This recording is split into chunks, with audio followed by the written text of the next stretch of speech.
What's up, my comic comrades? A couple of weeks ago, we posted a full rundown of the events that led to DC's ongoing Absolute Power event with our Failsafe Becomes Batman episode. And with issue 3 of Absolute Power dropping recently, we're going to bring you completely up to speed on the story to get you prepared for October 2nd, when both the final issue of Absolute Power and the DC All-In Special release on the same day. So far, Absolute Power has been very good, but ultimately, it's the final stepping stone in a series of story arcs that have paved the way for DC's massive All-In initiative, which promises to reshape the entire DC Comics landscape by introducing the Absolute Universe. This new era of the DC Universe will include the long-awaited reforming of the classic Justice League, who disbanded during the Dark Crisis on Infinite Earth story 2 years ago. All-In will also introduce brand new versions of DC characters from the Absolute Universe that so far look freaking awesome. But again, we've got a couple of weeks left before that phase of DC's grand plan begins to roll out. So let's jump into Absolute Power and see where we're headed. Now, as I mentioned, we covered the Failsafe and Dark Prison story arcs in past episodes, both of which lead directly to Absolute Power, and you can find those right here. But to give you a quick footnote version of what you need to know leading into Absolute Power over the past 2 years, the Justice League have been separated, and the Teen Titans and others led by Nightwing have been trying to hold things together. But in their absence, Amanda Waller has gone completely off the rails, plotting to take down all superpowered beings. And to accomplish that, she's triggered a series of events that has turned the public against superheroes, while also recruiting a seemingly unbeatable super team of her own to finish the job. And that recruiting plan started with the surprising addition of Oliver Queen Green Arrow, who she began manipulating towards her cause back in Green Arrow issue 9, and finally won him over in issue 13. If that's not upsetting enough, she also has Failsafe Batman and the Brainiac Queen on Team Waller, which grants her almost limitless power by itself. So with that very simple setup, issue 1 of Absolute Power kicks off in Metropolis as we see Superman stopping some thieves on top of a building who are trying to get away in a helicopter. As Superman hovers there, one of the crooks panics and shoots Superman, which normally would just piss him off, but in this case, both rounds go right through Superman's chest. Superman looks at the blood in shock as he begins to plummet to the ground. We are then taken to 28 hours earlier, where we see Animal Man and Animal Girl make their way to a park in Keystone City, where immediately a bunch of people start running away from them as others start throwing rocks at them and beating them with bats. Obviously, both Animal Man and Animal Girl are extremely confused by this, not knowing why the heck this is happening. We then see that Batman and Robin are watching footage of this that went viral, as Batman sends out a message saying, "Attention, this is Batman opening the red channel. Anyone with the sound of my voice, please respond." We continue to see more footage as the news says in Philadelphia, police have no explanation as to why the captain began attacking innocent civilians, referring to Shazam as the captain is now his new name. I don't like it, but it is what it is. Mr. Terrific then tells Batman, "Oh, I'll respond all right. That Philly footage is fake as hell. I was with the captain at the time. We were fighting Giganta." Nightwing adds, "Same with the Titans. We were nowhere near any refugee camp, but everywhere you look, there's footage of us slaughtering people." We continue to see more footage of heroes killing innocents as the news reports on it, with them saying,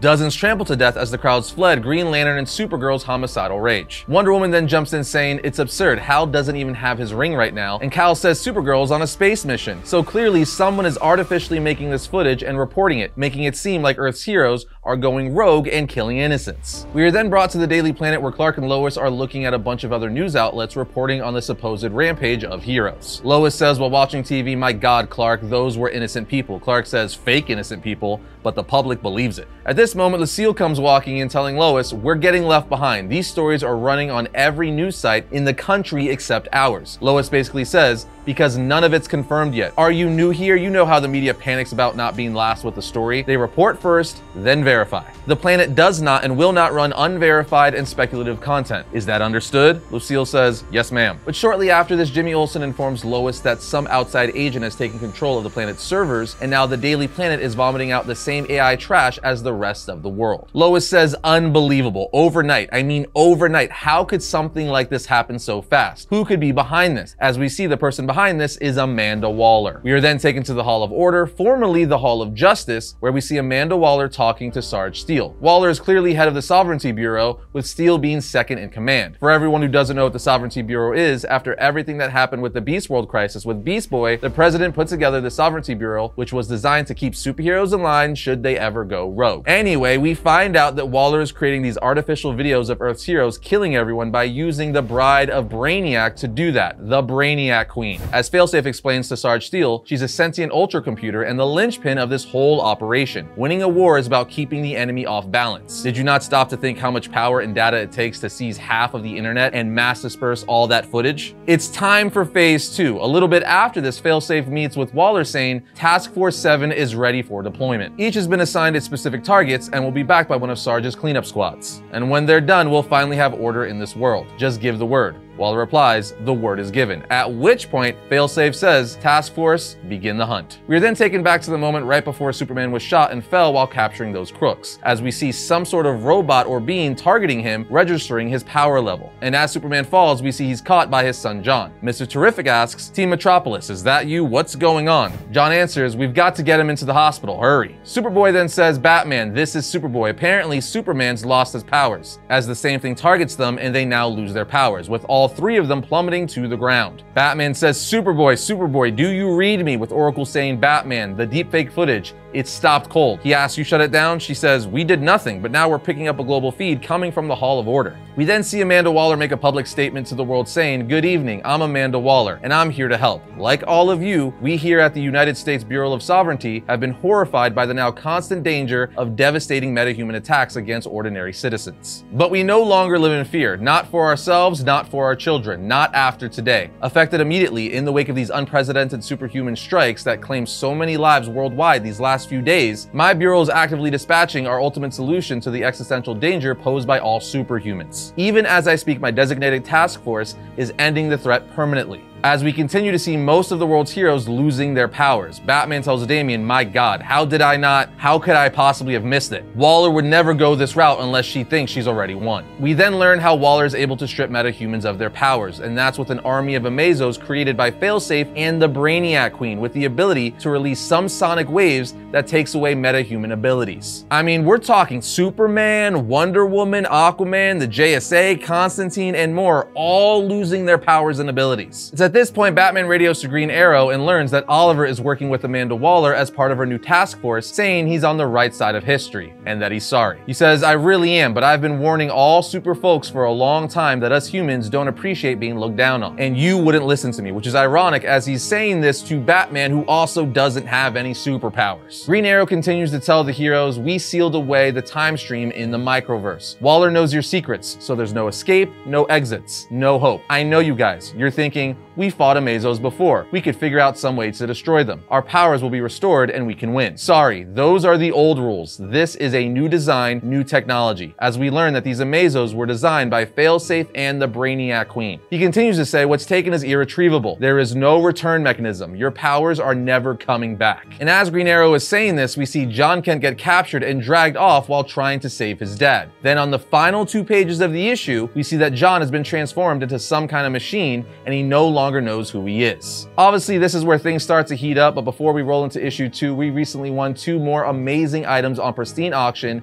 and they just arrived. Check them out. All right, so we have 2 more amazing items that we have won from Pristine Auction. So far, we've had 3 separate hauls, starting with the first haul, we had the Ric Flair signed WWE Championship belt, or at least it was a replica championship belt, but still signed by Ric Flair. Then we had a signed Funko Pop and a Roman Empire coin from the Constantine era, I believe it was. That was a personal favorite of mine. In the second one, we got a Mercury Morris signed jersey from the 17-0 perfect season for the Miami Dolphins, along with a Deadpool #1 that was graded by CGC at a 9.6. So both of those were amazing adds to our collection. But today we have jumped over to the movie side of things and the gaming side of things. And I'm very excited to show you what we got because these are both big favorites of mine from my childhood, honestly. Starting with this Jaws poster that is signed by Richard Dreyfuss, which is one of the lead actors in the famous movie that put Steven Spielberg on the map, really. It also kept people out of the ocean for about a decade or so. But this is one of my all-time favorite films. Steven Spielberg is one of my all-time favorite directors. So this is an incredible piece that I am really excited to add to our collection. And the second item is equally as cool because it is a huge part of a lot of our childhoods, honestly, and that is this. I don't even know what to call this because I've never seen anything like it, but it is a signed Nintendo cartridge from the classic NES system of Mike Tyson's Punch-Out, signed by Mike Tyson himself, along with a screen grab of the game, Mike Tyson in the game in particular. and a title card.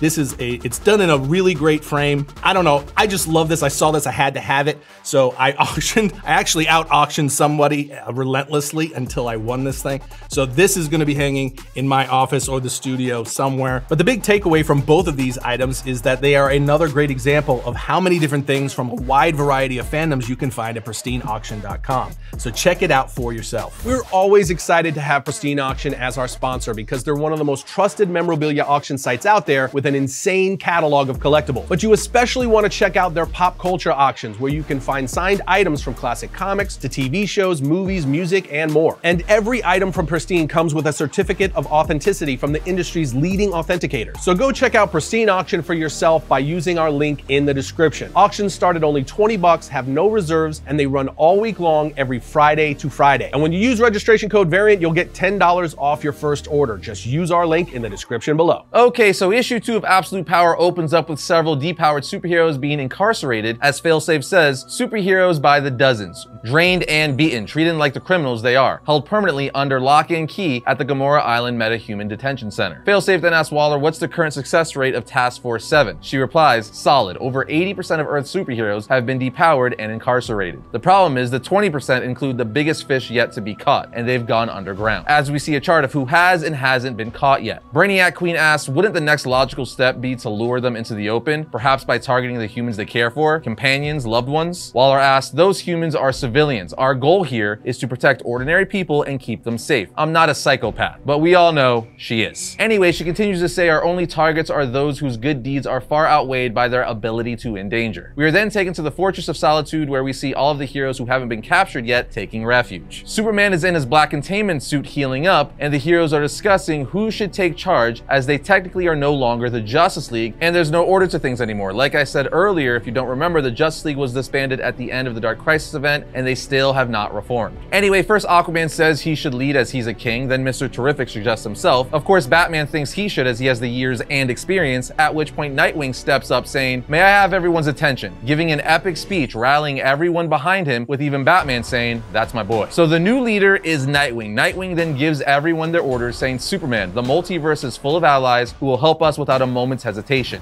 Find them. Green Arrow is now working for Waller. That gives her an enormous well of information on us. Black Canary put together a squad to locate and retrieve him. Wonder Woman, I want information on exactly where Waller is holding her prisoners, and I want them free. Superman then says the fortress is impenetrable. We'll use it as our base of operations. It has an armory of weapons confiscated over the years, so take advantage of what you can find. It also has a secret emergency weapon if absolutely necessary. Finally, a while back, Batman and I made tactical suits for the Justice League with some surprise upgrades. If the rest of you can be patient, the replicators are currently working on additional gear. As we see, part of Batman's new tactical gear is his Golden Age purple gloves, which is an awesome callback. While the heroes are getting organized and ready for a fight, the fight comes to them as the Brainiac Queen breaks into the Fortress of Solitude with a now half-robotic John Kent that she's controlling, who says surrender. From here on, for the rest of the issue, it's basically an all-out war between the Brainiac Queen, John Kent, and all the heroes. Superman obviously trying to talk to his son is like, John, it's me, snap out of it, but to no avail. But the heroes think they get the upper hand when they free the bottle of Kandor, unleashing thousands of mini Kryptonians after the Brainiac Queen, who are using their heat vision to attack her, but it ultimately fails to harm her in any way. At this point, Dreamer, who's been working for Amanda Waller up until now, finally turns on Waller saying, I'm done being Waller's puppet, her plaything. Do you hear me? I won't be part of it anymore. She's out to remake the world in her sick, twisted way that brings nothing but pain, as she attacks the Brainiac Queen, holding her off while Superman hits the self-destruction button for the Fortress of Solitude to kill the Brainiac Queen. Superman and the rest of the heroes escape via a portal, as we see Dreamer sacrificing herself, holding the Brainiac Queen back while the heroes escape. We see Sarge, Steel, and Waller watching all this via camera footage, and we also see that John Kent has survived the explosion, saying to himself, what have I done? Sarge is also curious if the Brainiac Queen survived. Waller says, don't worry about the Brainiac Queen. She's more resilient than you seem to think. As we see, she clearly did survive and is still controlling John, and they will be using him to find other heroes. Waller then asks, does Queen know about Dreamer? I don't need his hair on fire over another casualty. Sarge says, that one's need to know, and he doesn't. I've got him busy cataloging the weapons we took from the Justice League archives, since he's the only one who knows what half of them can do. But as he's talking, we see Oliver Queen searching through crates of artifacts and weapons from the Justice League armory. And on the final 2 panels, he finds one labeled Matter Master, where he finds the Cronus Hourglass, saying to himself,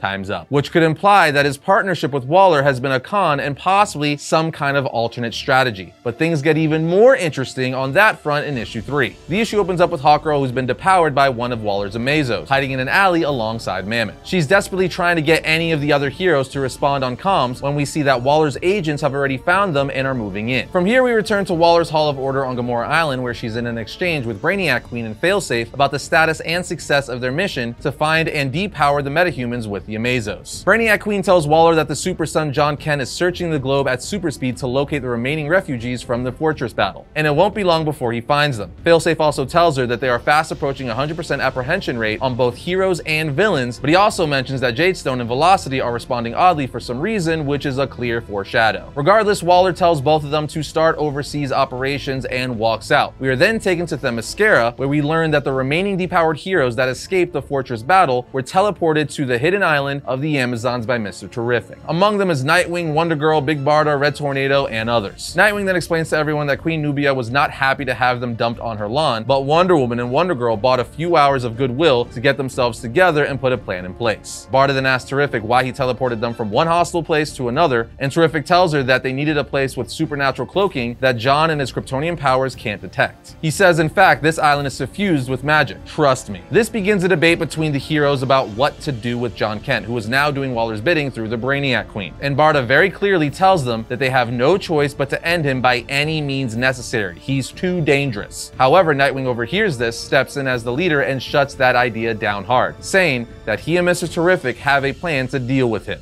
Barda disagrees, but ultimately yields, telling him that he will be responsible if things go wrong. Nightwing then tells the remaining heroes that Black Canary has elected to strike out on her own to figure out why Green Arrow has aligned with the enemy, and that Superman, Batman, Wonder Woman, Robin, and Zatanna are carrying out their assigned mission, all of which are fleshed out in the Batman, Green Lantern, Superman, Wonder Woman, and Green Arrow titles. Anyway, he goes on to tell them that they're gonna do what Waller least expects, and that's take the fight to her using a bunch of weapons from the Justice League storage that Hal Jordan gathered in the Green Lantern 14 tie-in. In fact, it's important to know when reading this event series that the tie-in books for Absolute Power, like Absolute Power Origins, Task Force 7, as well as the tie-in stories in the solo titles I just mentioned, are important to the story. That's not always the case for crossover events in comics, but it definitely is for this one. Anyway, Nightwing then starts dealing out orders to specific heroes, sending Flash and Green Lantern to Waller's Hall of Order to gather intel, especially on the Amazos and Aquaman, Blue Beetle, Red Tornado, and Yara Wonder Woman to the Suicide Squad's headquarters on the OSS Reeve to locate a villain named John Starr and bring him back to Themyscira. He then says that Donna Troy's squad will be on lookout in case John finds the island, and that he and the rest of the heroes will follow up on any distress signals from any heroes still vulnerable in the field. From here, we're taken to the Ministry of Self-Reliance HQ in Shanghai, China, where we see the Vice Chairman deliberating on how to handle recent events triggered by Amanda Waller and her robotic soldiers. And during this conversation, he mentions that the Great 10 have been taken captive and are being held who knows where. Now, this is a wild deep cut for DC. The Great 10 are a group of Chinese superheroes who operate entirely as a state-sponsored and controlled asset for the People's Republic of China. They were introduced back in the DC's 52 series in 2006, and have even had their own miniseries in 2009, but they are far from a well-known or often used group. So because they are essentially a military asset for the Chinese government, Amanda Waller's actions against them using American-based meta weapons amounts to an international incident and an act of war. An uninvited failsafe comes crashing in and immediately tells him that any retaliation against the United States would be pointless because Amanda Waller has decided she has no further use for the US government. Failsafe continues to say, our Ministry of Order is now a world power unto itself, and you are addressing its commander-in-chief. Failsafe then says that their only intention is to remove the global threat of metahumans and that they have no antagonism toward any foreign power. However, one of the Chinese military officers who was patched in from another location isn't having it and tells Failsafe that they know more about Waller than she realizes, but Failsafe responds by saying, as do we about the People's Republic. He goes on to tell him that the Brainiac Queen, who he calls their head of intelligence, is currently siphoning off every bit of data from their government servers, and as he's walking out, he tells them that they should consider that while they craft their official letter of gratitude. On the next page, as Failsafe is returning to base, Waller notifies them of an issue with his task force of Amazos. So Failsafe runs a remote diagnostic and finds they've absorbed a virus of sorts, and tells Amanda that they created the Amazos to be so powerful, it seems that they are absorbing minute slivers of their target's morals, which is causing them to become conflicted with their mission. Something we first started to see glimpses of in Absolute Absolute Power Task Force 7 Issue 3, when one of the Green Lantern-empowered Amazos goes to neutralize the JSA and capture Alan Scott Green Lantern as ordered, but becomes conflicted and ends up letting most of the JSA go after a brief negotiation with Alan, who senses the fracture in the android's programming. Anyway, this news makes Amanda Waller even more furious, but Failsafe tells her that a quick reboot of the Task Force Amazo should correct the problem and that it shouldn't cause any more issues. Or so he thought, because at that moment we're taken to the Flash, where we last saw him at the end of Task Force 7 Issue 5, on the run from Velocity. But right as Velocity was about to catch and depour Barry, Failsafe's reboot gave him just enough time to create separation. As the Flash starts picking up enough distance to make his escape, a mystery person patches into his radio, and when the Flash asks who's speaking, they simply tell him it's someone he can trust. So we'll see. Either way, the mystery man tells Barry about Waller's Supermax prison off the coast of Gamora, and that he needs to get to the lower levels now. Flash responds, "And do what, mystery man?" To which this unknown person replies, what Flash always does in a crisis: save the world or die trying. Over and out. From here, things really start to ramp up, because we are then taken to the Suicide Squad's headquarters on the OSS Reeve, where Aquaman, Yara Wonder Woman, and the others had been sent to retrieve John Starr, but unexpectedly find themselves up against a raged-out Bizarro who has been enhanced by Brainiac tech, as well as Black Alice and Amanda Waller's assassin nephew, Archie,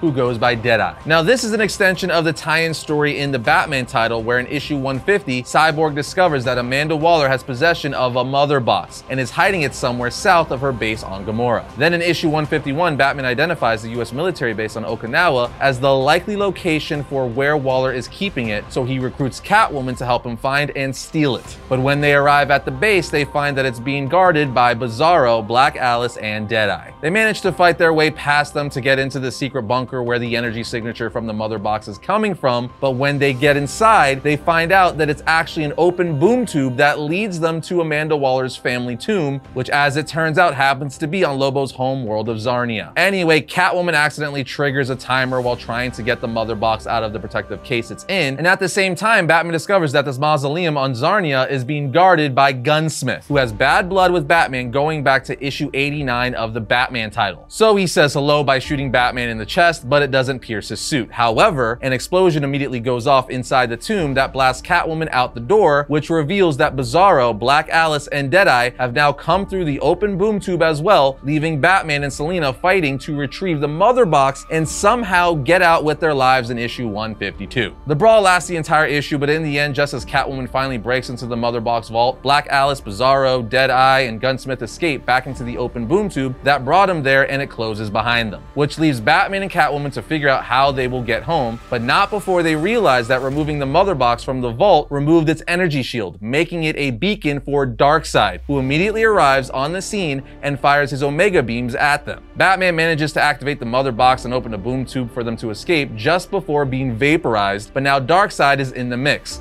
and the gang of villains who were protecting the mother box have transported via boom tube back to the Suicide Squad headquarters. And that brings us back to the deck of the OSS Reeve, where Aquaman and Wonder Woman are already in a brutal fight with Bizarro. Yara is holding Bizarro off with the weather wand as Aquaman reveals that one of the things he brought from the Justice League's weapon stash is the alien flora called Black Mercy, which Mongul used to put Superman into a psychically induced fantasy in the 1985 For the Man Who Has Everything story. Anyway, Aquaman hits Bizarro with the Black Mercy, and it looks like Bizarro punches a hole straight through the depowered Aquaman's chest, seemingly killing him, but it's just the Black Mercy already doing its work and making Bizarro think he killed him. We then go below deck, where we see Blue Beetle and Red Tornado are rushing to find John Starr. Red Tornado is also wearing the helmet of Aztec, which he says gave the last person who wore its superpowers. They immediately find Starr in a cell, but when they attempt to break him out, Black Alice shows up, triggering the helmet's defense mechanism, which conveniently gives Red Tornado the power of intangibility, allowing them to phase through the cell's electrical shield door. But this comes at a cost, because as soon as they step out of the cell, Deadeye shoots Red Tornado in the head. Blue Beetle grabs the now limp Red Tornado, and all the heroes get back to the portal to return to Themyscira. We are then taken back to Themyscira, where over the next few pages,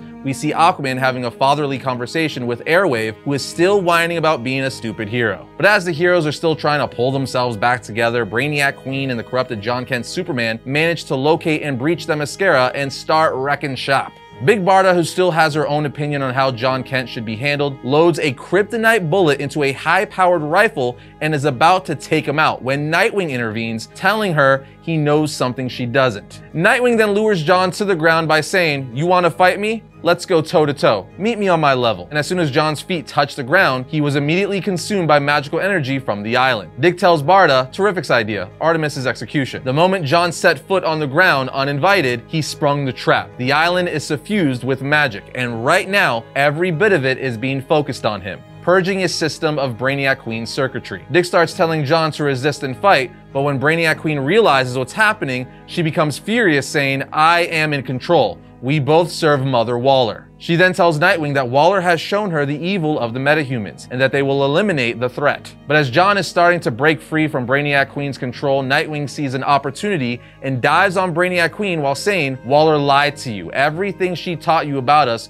was poisoned by her hate. What you really need to know about us, about who we are, is the truth." And when he wraps his hands on her face, we see Brainiac Queen absorbing memories from Dick Grayson that translate into a whole new slate of data that conflicts with Waller's original programming. At this point, Amanda Waller, who's been watching all of this remotely, manually overrides the Queen and starts screaming at Nightwing, telling him that she will turn every cell in his body to ash. But while all this is going down, we see Batman boom tube in with the mother box he and Catwoman stole from Waller, and he uses it to send the Brainiac Queen to Pluto via boom tube. Also, Superman, who just arrived with all the others who are out on missions, runs up and hugs his traumatized son, telling him, "It's over. You saved us all." Nightwing then thanks Zatanna for getting them all back to Themyscira in time, to which she replies, "Now that Superman and I have found the dark paths, they allow us to travel anywhere." Flash then starts debriefing Nightwing on the findings of his mission to gather intel from the Hall of Order, telling him they brought back a ton of super helpful schematics. And when Dick asks where Hal Jordan is, Flash replies, "How much good news can you take at once?" And whatever he told him must have been good, because Nightwing immediately tells everyone to gear up